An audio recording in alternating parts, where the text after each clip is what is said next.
Throughout your career as a pickleball player, you may notice that you frequently send your shots over to your opponent's side higher than you would prefer. The higher you send the ball across the court, the more likely your opponents are to attack you, especially if they're further up on the court. A superb pickleball player is distinguished by their ability to hold the ball low at crucial periods and on demand. By keeping the ball at a low elevation, you make it harder for your opponent to execute aggressive plays. In this video, we look at some of the best ways of keeping the ball low in pickleball. Hello and welcome to Pro Pickleball Media, your #1 spot for all pickleball content.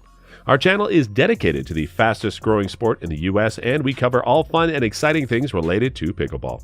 So if you love pickleball and want to learn more about it, just take a second to subscribe and press the bell icon so you don't miss any of our recent videos. In today's video, we're going to talk about 7 killer tips that you can use to keep the ball low in pickleball. Now let's get right into the video. Why keeping the ball low is important in pickleball. In pickleball, if you keep the ball low, your opponents won't have as many opportunities to score. That's why it's crucial that amateurs and pros alike master this essential ability. While it may take some practice, you may improve your pickleball game significantly by learning how to keep the ball at a low trajectory. Here are some of the most important guidelines that, if mastered, are the foundational elements of what it takes to keep the ball down. You'll make it harder for your opponent to attack you and increase your chances of getting an attackable ball in return if you do these things. 1. Try to avoid hitting low to high shots hard. In pickleball, keeping the ball low requires an angled hit and a light touch. It's obvious what to do when you make contact with the ball above the net. To prevent the ball from flying high over the net and into your opponent's court, you could keep the paddle face approximately parallel to the net.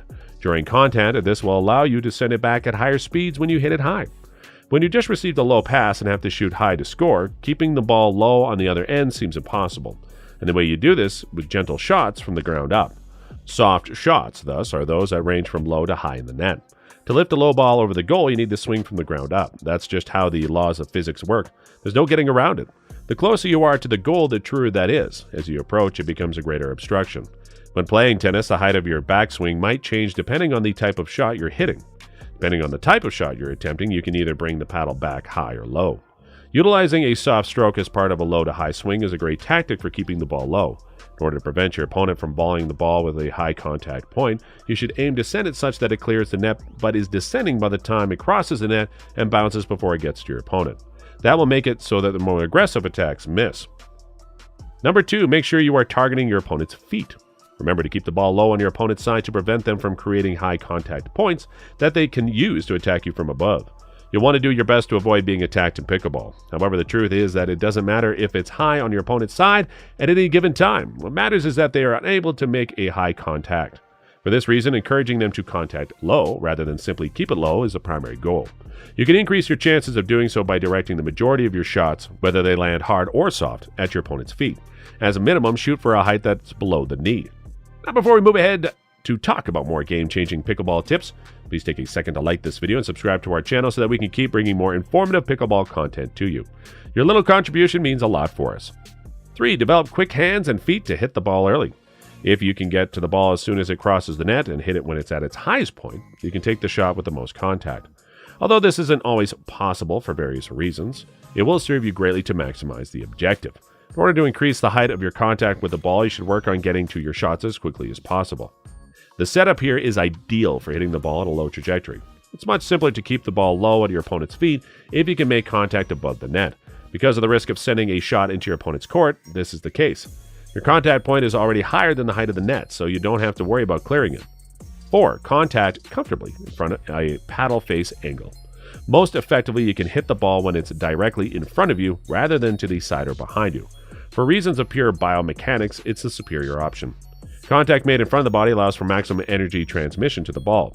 You have the most control over your paddle and paddle face angle while making contact with the ball in front of you within a certain range or strike zone. Because of the increased risk of a too open or too close contact when reaching or jamming, the ball is more likely to be set high back over the net, down to the net, or into the ground. When you step outside the zone, you will simply find it more difficult to maintain control. Shots from jammed or stretched positions are still possible for those with the necessary expertise, but they require more effort. Number 5, be conscious of your grip pressure.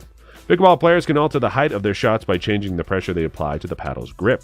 Many players, especially those engaged in a hand-speed struggle at the net, unconsciously tighten their hold on the handle of their paddle when the going gets tough. This is due to the fact that they get tenser in response to danger. When this happens, the ball will bounce off your paddle with greater force, which may be problematic. This usually causes the ball to go higher and harder than intended. When counter-attacking, a tighter grasp is necessary, but doing it out of panic or fear is counterproductive. You need to be deliberate and think about the shots you're taking before you take it. 6. Don't flick your wrist or break your elbow. Overuse of the wrist or elbow during the swing is a common cause of sending the ball unintentionally too high. This is a common occurrence, and it's crucial that you minimize the amount of wrist and elbow movement you have during contact. When I say soft shots, I mean just that. Of course, things change as you start using your whole body in your swing, but the principle still holds true to some extent. Your swing should start at your shoulder, not your wrist or elbow, and your arms should move very little. A loss of control and precision is almost inevitable whenever a player uses a flick motion that is sudden at the wrist or elbow. Turn your legs into a source of power and your shoulder into a secondary hinge. When you have this sorted out, it'll be much simpler to keep the ball at a low trajectory. Number 7, learn spin. Last but not least, adding spin to your game is one of the finest ways to assist you keep the ball low. You can employ any of the two forms of spin to maintain the ball at a low trajectory. Let's begin by discussing the benefits of topspin in this situation. A pickleball player's topspin is one of their most potent weapons. It's an attacking shot and defensive shot in one, which is a huge plus. Topspin's offensive because it makes it harder for your opponent to make a clean contact with the ball when they're trying to return your shot. When a topspin shot hits the ground, it picks up speed and kicks in the direction of your opponent, making timing even more difficult for them. Defensively, a ball hit with topspin has a larger chance of clearing the net than a shot hit with flat or underspin, allowing for more room for mistake. That's fine and will work out in the end because topspin makes the ball curve downwards as it travels throughout the air. If you hit it hard enough, it will drop before it reaches your opponent. So how do you tackle low shots in pickleball games? Tell us in the comments. Also, don't forget to like this video and share with your fellow picklers. Also, if you love pickleball, then make sure to watch this next video on our channel. Thanks for watching. Bye.